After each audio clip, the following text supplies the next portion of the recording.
begin to drift south and eastward. The central and eastern parts of Kansas will very probably be cloudy in the morning, and then western Kansas will begin to get increasing cloudiness by tomorrow afternoon. Today, however, very, very pleasant reading. 73 up in the Goodland area, 72 at Garden City, 70 reported by Dodge City and Liberal, 72 over by the good folks of Rarc.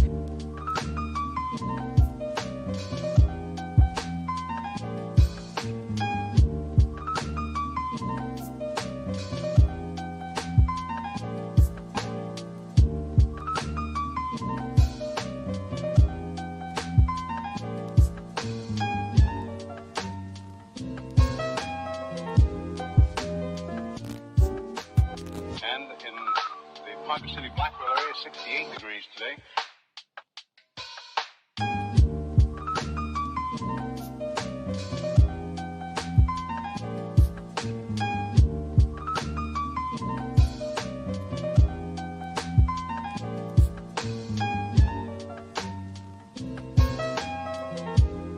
Winds southerly at about 15 with gusts of 25 miles an hour.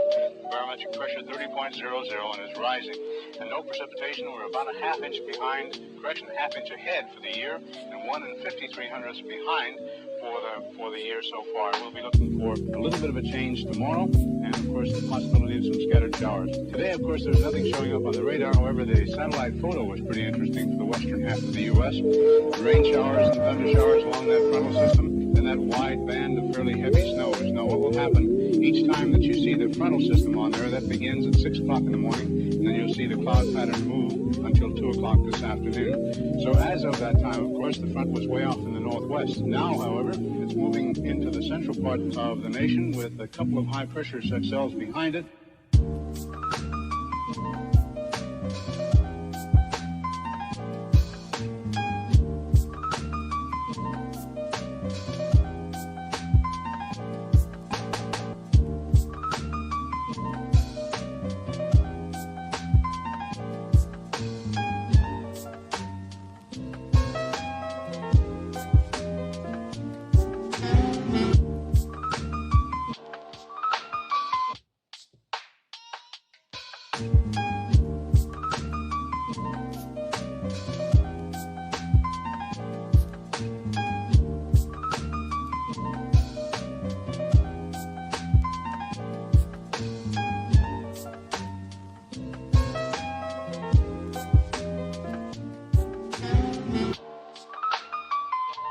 Behind it, and a few pockets of low pressure, and a fairly heavy band of rain showers and snow all the way from the eastern portions of Montana down to western sections of Nevada. And of course the massive high picking up warm moist air from the south, bringing it northward.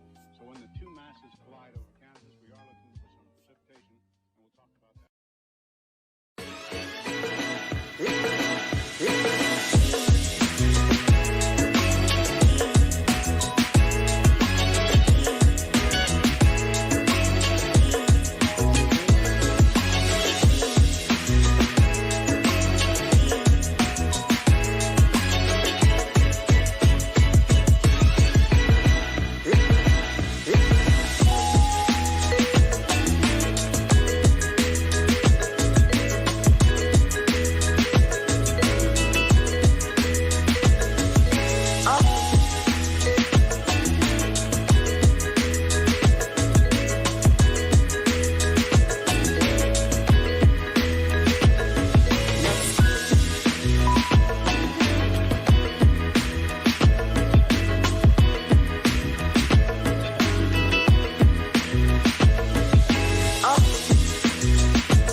The Jerry was a road course driver. Yeah, thank. Yeah, thank. Yeah, thank. Jerry was a road course. How did I not put that together before? Holy shit. Nathan, how did we not do that before? How did that not come up? How did Jerry was it? Oh my god! What? Who's top hat? Wow, Josh. Of course. Jerry was a race car driver. That's so goddamn fast.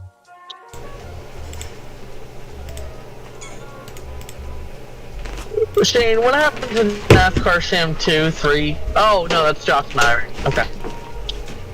NASCAR Sham 2.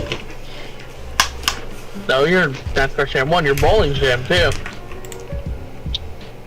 This cord is NASCAR Sham 2. This cord, that cord, what cord? Oh my. And funny. That was not funny. I'm just laughing at how That was not funny, I'm just laughing.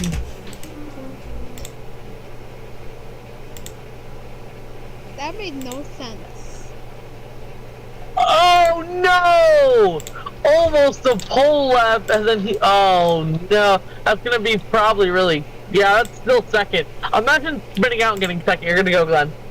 That way he was that close, oh my god. Glenn, you're, Pack, you're good to go. Just go around him. Glenn lagging too hard.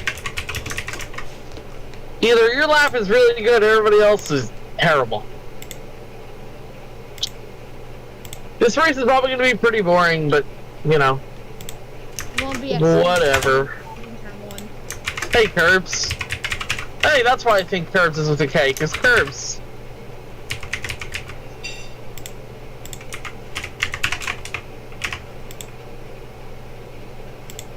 I did a good road course setup. I don't think I've ever set up a road course car to drive this well.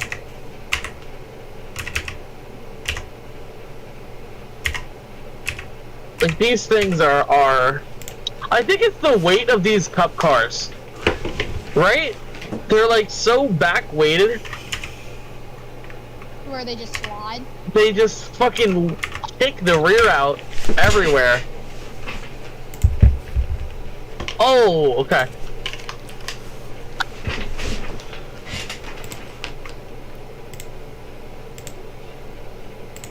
Never. Honestly, I don't like the New Hampshire road course.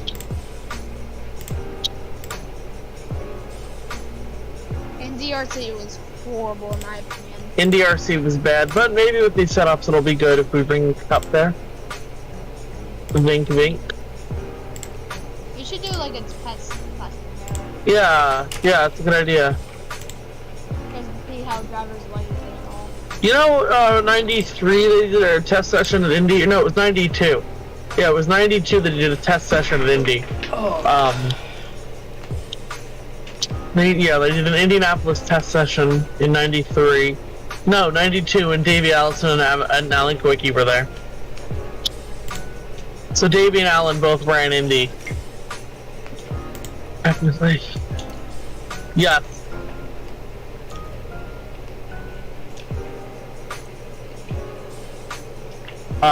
You're gonna go south. Heck went second, holy shit. This race is gonna be competitive once, you know, like we hit turn 1. Once everyone spreads out after 1, 2, Yeah. and maybe 2. Those are like the main. You guys that are joining, there's spectate tool, so use that instead of 10 people flying around and running in the grass. So just a heads up, please use spectate.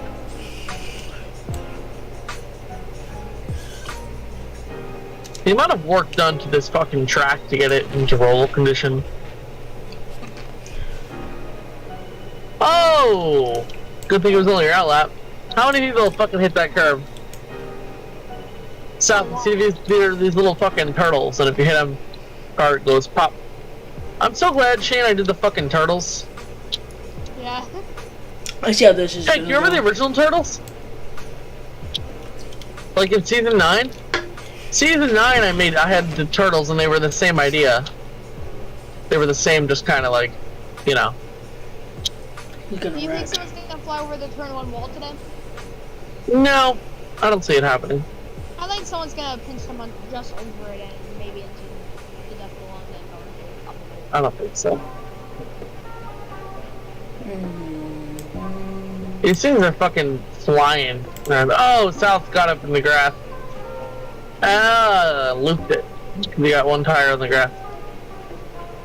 Glenn, are you good? You do not want to do that unless you know how to drift it. It's gonna be pretty difficult. I love this track though. Honestly, the Roval is such a fucking cool idea. It looks fun. I'm not just saying that because I won here yesterday, but... The Roval, just in general, is a really fucking cool idea. Shane won a race? It's a cool idea in theory. It turned out to be just a gimmick. You guys know Dale Earnhardt drove at the Roval? No. Yeah.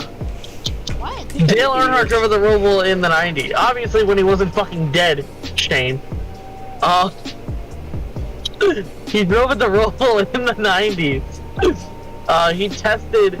NASCAR was originally going to create a road course series. Oh, you're good to go, by the way. Glenn. Why? No, What? never mind. Chris, you're good to go. Yeah, it was the LR series. It was NASCAR's attempt at a road course league. South, you remember that, right? Because you remember I was showing you that video when we were talking about the thing? And you remember we painted the car from that video?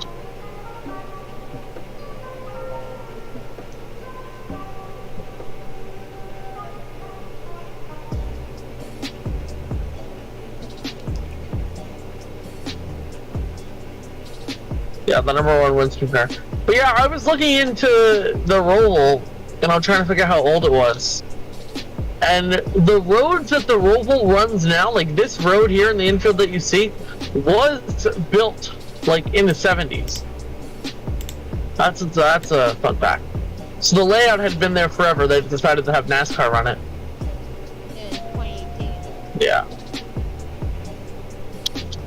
So, pretty interesting. And also quite a cool fact. Yeah, it's that's like a, you know, one of those trivia facts that I know all about. You know, Dale Earnhardt drove on the Roval. Oh my god. I'm gonna wait 50 years to do one. So I know that, but you asked me, you know, what the square root of 4 is, I'll fucking shit myself. That'd be the same thing for me. Don't worry. Trucks ran on the back straightaway, but the part of the roll hole was set up.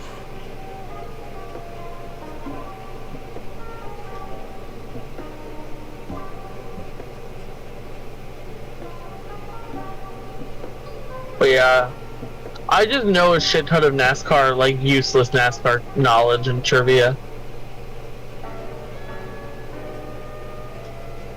Like, did you know? And there was somebody named Scott. Somebody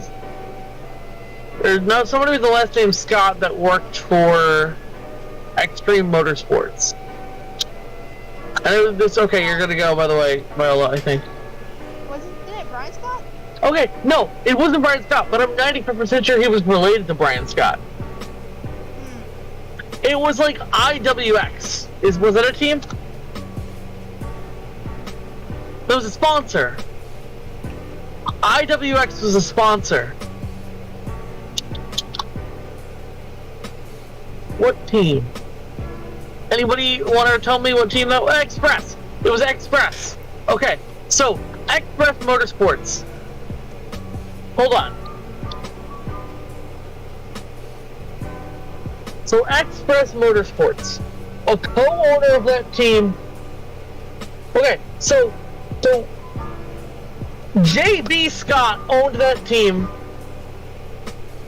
from 2007 to 2009. J.B. Scott, right? So J.B. Scott owned that team from 2007 to 2009. He was the owner of Express. Express Motorsports was a team that got a major fine because they drilled holes in the roll cages, right? You know what that team eventually became? Anybody want to fucking take a guess? KB-fucking-M. KBM. That team became KBM.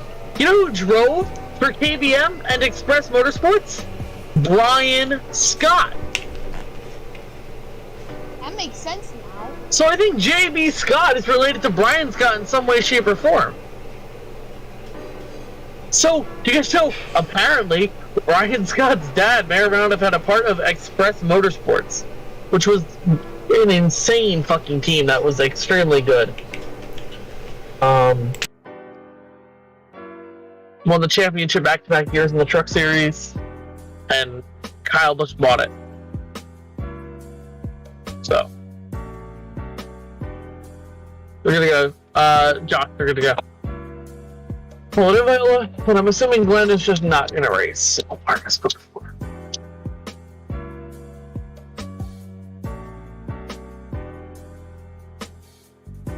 So, that's a pretty cool thing.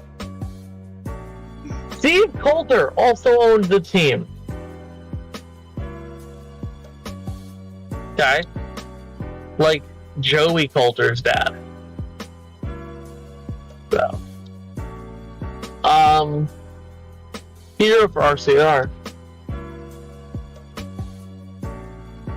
And its most successful years it was owned by Steve Coulter.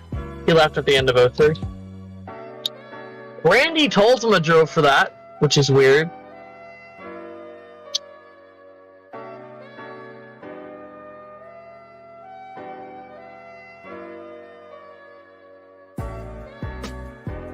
Well, yeah, I was looking at Express Motorsports and I saw old J.B. Scott thing, and I was like, what?